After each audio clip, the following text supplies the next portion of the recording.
Hey everyone, my name is Gunther and welcome to the channel. Today I'm really excited to finally show off Iguazu Zoo, a Conservation Canada zoo located in Argentina near the Iguazu Falls. Now, if you're a fan of the channel, make sure to hit the like button. And if you're a fan of South American animals, let me know which is your favorite in the comments below. That being said, let's dive right in. Starting a new zoo is always an exciting endeavor, more so because you get to try out new things, and that is definitely the case for Iguazu Zoo. Our overarching design is really going to be focused on creating something that's going to be very temple-like. And I think it kind of suits the entire area really well, and I'm really excited to try something new, which is really important because it's all about playing Planet Zoo, stretching your skills and doing new things. So hopefully this works out, and we'll see it together. Now, overall, I do have a plan for Iguazu Zoo, and really it's going to focus around a lot of South American animals, specifically smaller animals, which probably is normally done by a lot of people, but I want to kind of keep in mind that I'm trying to make this as realistic as possible that I can at this point in my journey with Planet Zoo. And our map is on the top of a mountain, which is a pretty bizarre location for us to start a zoo, but I dig the challenge that's going to be creating a realistic mountaintop zoo. And there's a few things that we have to keep in mind. We can't have big, large animals here. The reality is the quickest and easiest way that you're going to get your animals to your zoo is probably going to be via helicopter. That does mean that we do need to plan some type of staff area that's going to have a helicopter landing pad, something along those lines, which is going to be a whole new style of construction that I've never really touched on. On top of that, we're playing with a whole new style of architecture, which in this case is the temple stone, which I gotta say, it's been really fun just playing around with and exploring all the different pieces. And you can see this coming together with kind of creating these really cool looking stone doors. In this case, just using some black plastic pieces to kind of create the effect of a shadowed, closed in space. Now on top of that, these pieces are pretty bland looking, so it does take a little bit of extra work to make sure that they're going to look and work exactly as we intended them to. In this case, using moss decals and a lot of different roots and various plants just to add a little bit of additional color and life to the overall build. Now, when I started my journey with Planet Zoo on YouTube, it was really just to document how much I could learn and what I could do, and really just to show people that sometimes when you start at the very bottom, you're definitely going to improve over time and it's worth it to stick out. And I like to think I conveyed that with Ottawa Zoo. Now, that being said, I have 500 hours in this game as of this video. And that's still not enough for me to truly appreciate or understand all of the different nuances and pieces available in the game, and utilizing these stone temple pieces is a perfect example. I had absolutely no idea that some of them were flexicolor. And I think that just goes to show that it doesn't matter how many hours you have in this game, you're still going to learn new things every day. And I want you to take that away. Go and have fun, learn new things, try new ideas, and play around with a lot of different pieces. And you'll be amazed what you can find over time. Now, speaking of playing with new things, I absolutely loved adding these roots to the overall temple build. And when I was looking at my inspiration photos for temples, I realized most temples found in a jungle, they're not going to look very new. And our temple looked very new. So maybe it was time for us to add a little bit of grime. The moss does really good wonders with adding some color, but adding in vines and different roots and stuff like that really adds a splash of nature to our man-made structure. And we have to remember, we're trying to create something that looks like it's been here for a really long time. Hence all the broken stone, the broken stairways. Adding in some roots just conveys the idea that nature really is trying to take back this area and turn it back into what it was supposed to be. Now, that being said, man-made structures make up half of your build. The other half is always going to be foliage. Foliage tends to bring everything together, and that's really important to remember, so it was time for us to work on some foliage at the beginning of our entrance. Now, I want you to remember, Iguazu Zoo is very close to Iguazu Falls. It's part of the same national park. And Iguazu Falls is known for the waterfalls. So I felt it maybe was time to add in a waterfall to our zoo as well, and this turned out really well considering I'm utilizing some older techniques that maybe didn't work out in some previous episodes. So utilizing quite a few different waterfall effects, we were able to create our own cascading waterfall. And while initially it looks rough, I want you to remember, layering is always going to add some additional details. So when in doubt, layer on. In this case, it's all about layering on different pieces to create something truly magnificent. And at the end of the day, that's really what it's all about, is creating something that you want to be part of, that you want to go and visit. And I'm happy to say I would love to visit this zoo. Now, of course, nobody comes just to watch an entrance build come together, so I do want to take a few moments to talk about what is next for Iguazu Zoo. Now, the reality is we're not going to be able to fit any large animals if we want to create something that's going to be as realistic as possible. But what we can do is we can focus on creating at a zoo for a lot of the native species of South America, animals that I've never had the chance of actually seeing in real life. But on top of that, maybe we can add in some non-native species as well. So I would love to get your feedback on what non-native species that you feel would fit within Iguazu Zoo. Now, I'm going to give you a sneak peek of what to expect in our coming episodes. And I'm thinking, personally, the capybara should be our first animal that we add to our zoo. And there's a few reasons for this. Capybara are pretty social. That means that we can have them at the front of the zoo. We're not going to have to worry about anybody bothering them or them getting too stressed out. And even though we're building on Sandbox mode, I want to treat this the same as I would a franchise zoo. The only reason we're building on Sandbox is it just enables us to have more fun with our builds. And you might ask, what do I mean by more fun? Well, really, it means that I can work with you guys to create animal names and create whole different stories associated with those animals and not have to worry about them passing away, unfortunately. So that's part of the reason why we're playing Sandbox mode. It gives us more freedom to work together to create something truly amazing, and I'm really excited about that. We're looking at creating a whole new chapter within the Planet Zoo series on the channel. Now, I do want to talk foliage, and I think it's a perfect time. We're watching some beautiful foliage come together, and it took a really long time for me to come together with this, but I'm really happy with the overall feel. Now, I shared my process for Ottawa Zoo. It was pretty easy. You start with a layer of buffalo grass, and then you work your way up. But we don't have buffalo grass to play around with, which means that we have to create a whole new process that's going to work for Iguazu Zoo. So, with that being said, took a lot of different images of what rainforest would look like and then just kind of worked from there. Again, layering up everything really helps out, starting off with a base of some bushes just to get some texture in there and then adding in a lot of the different colored plants. Of course, no process is ever perfect, and I want you to remember that. What works for me and how I place my foliage, that works. But that works for me. It doesn't necessarily mean it's going to work for you.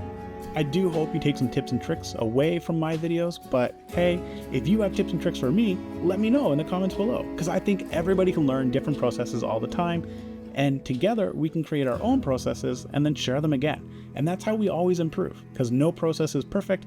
Nobody has that foolproof method for foliage, or any build for that matter in Planet Zoo. It's all subjective to what you like and what you want to build.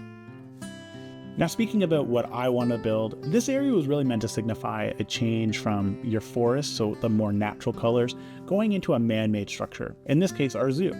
And I like to think that I kind of got that going. It's meant to look really random, it's meant to look really mossy and rainforesty, which I realize is not a word, but I'm utilizing it for this to describe what I really wanted to create. I hope that helps out.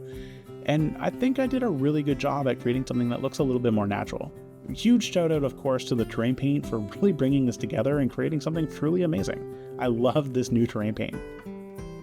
I also wanted to try something a little bit different from a rock stone perspective. When I think about waterfalls, I think about shale rock. Rock that's kind of formed in layers, it's been weathered down a lot, has a lot of moss, it's really humid.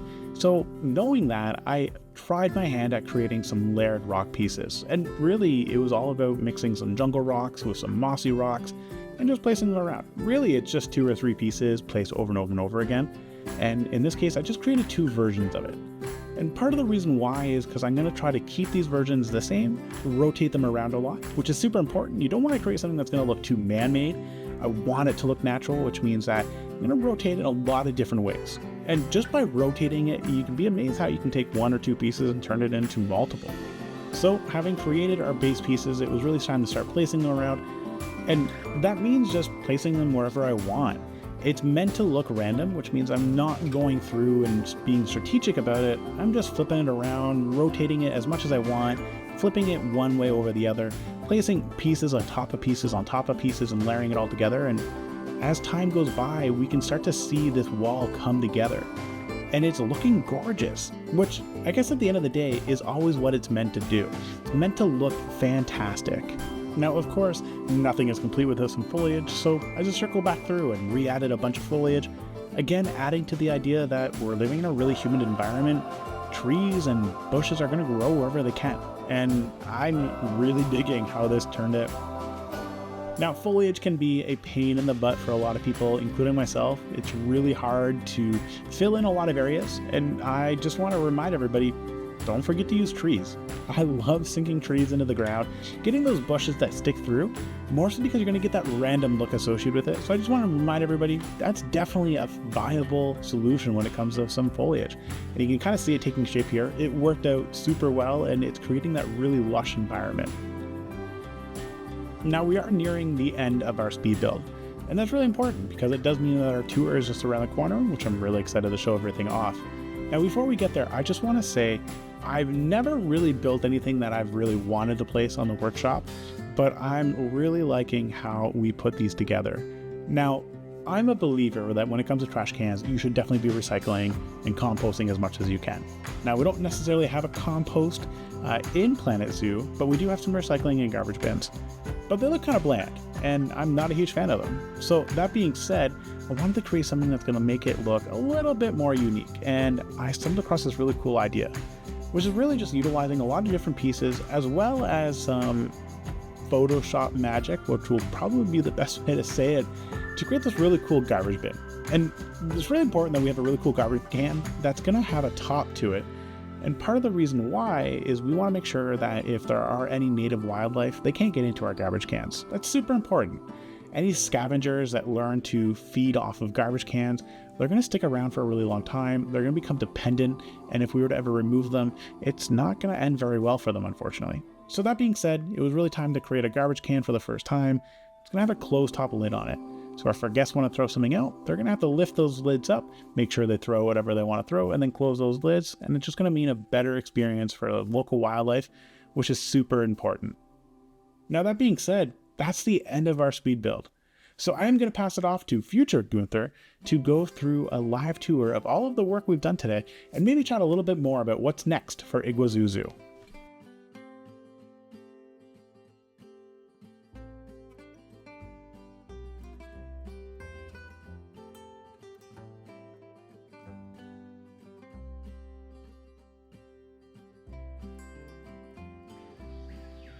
Alrighty, everybody, it is time for us to take a tour of Iguazu Zoo and its entrance, and I'm really excited about this.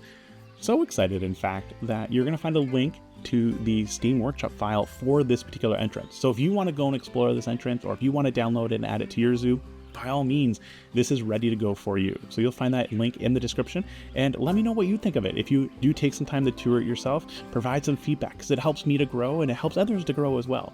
But we're not here to talk about that. We're here to actually go through the tour of the entire entrance, and it's not a very big tour, but there's a few things to talk about. Of course, we've entered our zoo from our mountaintop entrance, and the foliage here is really meant to symbolize that we're going from a wildlife rainforest going into kind of like a man-made structure. In this case, it's going to be a temple zone. And then we have some small Easter eggs. So we have our sign, of course, but just above our sign, we have a little parrot. And I love the idea of adding some bird life. I'm really sad that parrots or birds in general are not really part of Planet Zoo. Hopefully they'll come eventually. My hope is there. May not happen. We may have to wait till Planet Zoo 2, and I'm okay with that. Frontier, you've gotten my money already for Planet Zoo 2. That being said, we're not here to talk about birds either. We're here to talk about our entrance. And I really love how this all worked out. And if you listen really closely, you may be able to hear the sounds of the jungle. Now, I did have to turn down the background music and the surround music. Just it was a little loud when I was taking some videos and stuff like that, and I was afraid it was going to drone out my own voiceover. So that being said, you may not hear it, but it is ready to go. So if you download it, you should hear it yourself. I do love our steam effects as well, or the fog effects. Kind of just adds to the whole idea that this is a very humid place. We're coming from the jungle. It's going to be hot. So the fog kind of adds to that. And then on our left-hand side, we have something that I'm really proud of doing, our waterfall. And again, if you get closer, you may hear the water falling. Maybe. Nope, not at all. But on top of that, we can see how our backdrop mountain worked out. And remember, these are really just two pieces that kind of came together. And if you look at it, you wouldn't really be able to tell. It's actually pretty cool how it all came together. And then adding in the trees to add in some additional foliage really helped to add a little bit of additional life to it, and it helps to mask the repetitiveness of all the pieces. So I'm really happy with how this kind of turned out. We even have some like mangrove trees, the branches reaching into the water, which is super cool, and I love it. And it's super colorful. Who doesn't like color when it comes to foliage? And then of course we have our structure itself.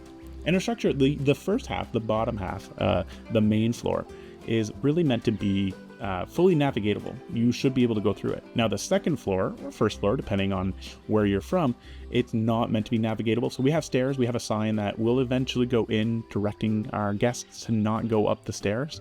And then of course on our right hand side, you can't even make it all the way up. Although now that I'm looking at it, maybe we should add some type of barrier or rope bridge around it just to prevent some of those wayward children from trying to explore. Now we have on our right hand side, we have our guest facility. So really, in this case, really truly a guest facility. It's the restroom, a very key building to have in any zoo. So if you kind of walk through, you'll see two doors. We have one for our private staff only section, and then the other one for our restroom section. I tried to kind of find a sign that would work a little bit better here, and I couldn't really make it work. I'll probably end up making something very similar to this and then leaving it on the door. Now I did try to go with this traditional South American door. I'm really kind of digging the colors, and it looks really nice. Now, of course, our private staff only area will eventually lead to a quarantine zone for our animals. So any of our animals coming up, they would kind of come to this quarantine zone and hang out here for a little bit before making their way to the zoo proper. Now, when we kind of come back out, we have our main wall. And if you've ever looked at indigenous architecture when it comes to ancient areas, they typically have these types of walls set up, and it's really meant to be a strategic wall. So it's meant to help to defend any attackers or anything like that, but also it helps keep the wildlife back. We have one entrance, or in most cases you have two entrances to get into an area. In our case, we only have the one, and it's meant to look really cool. And I think I did a pretty good job on this one, adding in all of these temple blocks and temple stones, and then layering on some vines and just some additional foliage kind of gives it that life that it's been around for a long time. Now, keep in mind, this is very much man-made. It just pays homage to the indigenous architecture, but I love how this looks. And we even have like these little feet pads just kind of leading them all the way to the main entrance to these turnstiles. Now, in an effort to kind of be realistic, I don't think we would have our ticket entrance all the way up here. We'd have it probably at the base of the mountain. We don't want people to walk all the way up here just to find out they can't get in. So we would have our tickets down there, and then the turnstiles are how we can track and make sure that people get in or leave correctly. So these turnstiles will go both ways. You just scan your ticket, you can go in, and when you're leaving, you just scan your ticket and leave. So I really like how this kind of worked out, and it looks really cool. Now, I'm going to leave a link to all the descriptions, or I'm going to leave a link in the description to all the workshop items, my apologies, so you can go download them, and this is definitely one of them. And it's kind of cool to see something that's really not that hard to create. When I say not hard to create, it is hard to come up with the design, but in essence, this really is just 4 pieces. And I never thought of creating turnstiles like this, and I thought that was really cool. So it's always worth it for you to go and tour some workshop items and see how they build things, and then try to build it yourself. I'm in love with these turnstiles, and you'll probably see them in a lot more zoos. I'll probably try to make my own as well with my own little spin on it, but I think that's part of the experience of making zoos and stuff like that. So that's our main entrance, and then we have our guest center. And if you'll notice, we have some like tree frogs kind of peeking out. We have monkeys. There we go. We have a monkey kind of hanging out. And then of course we go into our guest center, and we have quite a few things. So I'm going to acknowledge our signs. They're not made by me. There is a workshop item for this, and that leads to a Google box that you can download them. They have quite a few different signs. So I definitely encourage you to check out their workshop profile, because these are really cool, and I don't think I would have ever been able to create this. My goodness, words, not my forte this morning. Now on top of that, we have more tree frogs on the wall. And this wall is actually all man-made. It's each individual piece, so it's all different bricks. And I played around with placing quite a few different items. If you watch the stream VOD, you'll see a lot of back and forth trying to figure out what wall would work the best. And this really kind of came together really well, and I'm happy with how this looks. Now on top of that, you're going to find a bunch of these signs around as well. So it's not just about animal education. It's also about indigenous education. We're in an indigenous area. It's a World Heritage Site. So including these different items. So in this case, like it's a not a poster, but it's like a rug made by the indigenous people. We have some signs at the bottom just talking about all the materials that went into it. And I'm a big fan of education. I love going on tours of all of these indigenous areas, learning more about the people and how they kind of lived their life back then. And I really like how this kind of feeds into that idea. So you'll find a few of these signs everywhere, kind of hanging around. I think we have 2 in here.